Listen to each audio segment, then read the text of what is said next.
পশ্চিমবঙ্গ নশোশেপ উন্নয়ন পরিষদের জলপাইগুড়ি জেলা কমিটির ডাকে ভূমিপুত্র স্বীকৃতির দাবিতে আগামী 15ই জানুয়ারি 2025 তারিখে জলপাইগুড়ি ডিএম কার্যালয় চলক অভিযান কর্মসূচিকে সামনে রেখে জেলার বিভিন্ন প্রান্তের পাশাপাশি আজ মাল মহকুমার তেশিমিলা গ্রাম পঞ্চায়েতের নতুন অঞ্চল কমিটি গঠন করা হয়। এদিনের এই কর্মসূচিতে উপস্থিত ছিলেন পশ্চিমবঙ্গ নশোশেপ উন্নয়ন পরিষদের জলপাইগুড়ি জেলা সভাপতি আশিকুল হক, জলপাইগুড়ি জেলা সম্পাদক শাহনশা ফেরদৌস আলম, মাল ব্লক কমিটির সভাপতি বুলবুল আহমেদ, সম্পাদক ফিরদৌস আলম সহ ওই এলাকার প্রায় 50 জন মুসলিম ধর্মীয় অবলম্বী মানুষগণ। জলপাইগুড়ি জেলা নশোশেপ উন্নয়ন পরিষদের সম্পাদক শাহনশা ফিরদৌস আলম জানান, আগামী 15ই জানুয়ারি জলপাইগুড়ি ডিএম কার্যালয় চলো কর্মসূচিকে সামনে রেখে আমাদের নতুন কমিটি বিভিন্ন অঞ্চলে গঠন করা হচ্ছে।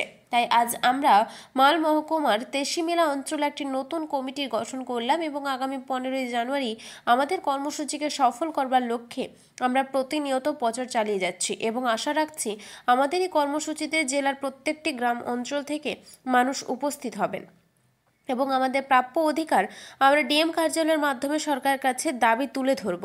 আসুন বিস্তারিত শুনে নেই জলপাইগুড়ি জেলা সম্পাদক শাহনশা ফিরদৌস আলম কি জানাচ্ছে।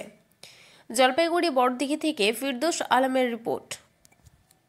এখানকার যে ব্লক সভাপতি এবং সম্পাদক যে আমাদের ব্লক কমিটি আছে, বুলবুল ভাই সাহেব এবং আমাদের ফিরদৌস আলী, এদের নেতৃত্বে আজকে তেশিমিলা অঞ্চলে একটা অঞ্চল কমিটি গঠন করা হলো এবং আগামী 15ই জানুয়ারি 2025-এ আমাদের জলপাইগুড়ি ডিএম কার্যালয়ে যে যাওয়ার যে ডাক, সেই ডাককে কেন্দ্র করে আমরা আমাদের এখানকে আজকে একটা সভা করলাম।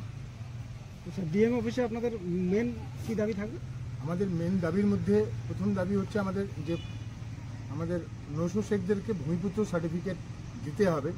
এই ভূমিপুত্র সার্টিফিকেটের জন্য আমরা বিশেষ করে উত্তরবঙ্গের 8টা জেলায় আমরা অন্য দিনে ডেপুটেশন দিচ্ছি পশ্চিমবঙ্গ নশোশেপ উন্নয়ন পরিষদের মাধ্যমে। আলিপুরদুয়ারে 17 ডিসেম্বর আমাদের হয়ে গেছে, জলপাইগুড়িতে আমাদের 15ই জানুয়ারি আছে, কোচবিহারে 6 জানুয়ারি আছে, উত্তর দিনাজপুরে 9 জানুয়ারি আছে, মালদায় 13 জানুয়ারি আছে। এইভাবে আমরা আমাদের মেন দাবিটা হচ্ছে যে ভূমিপুত্র সার্টিফিকেট দিতে হবে। তৎসঙ্গে আমাদের যে ইমাম মুয়াজ্জিনদের যে ভাতা, সেটাকে বৃদ্ধি করতে হবে। তারপরে আমাদের প্রতিটা মুসলিম অধ্যুষিত এলাকায় আমাদের একটা সরকারের কাছে দাবি আছে যে একটা করে ইংলিশ মিডিয়াম বোর্ডিং স্কুল করতে হবে, যেখানে সংখ্যালঘু বাচ্চারা ফ্রি অফ কস্ট পড়াশোনা করতে পারে এবং শিক্ষার মান ওরা পেতে পারে। আপনার নাম পরিচয়? আমি মোহাম্মদ শাহনশা ফিরদৌস আলম, অ্যাডভোকেট। আমি জলপাইগুড়ি জেলা কমিটির সাধারণ সম্পাদক। আমার সঙ্গে এখানে উপস্থিত আছেন আমার জেলা কমিটির সদস্য আমাদের মুস্তফা ভাই সাহেব এবং আমার সভাপতি আমাদের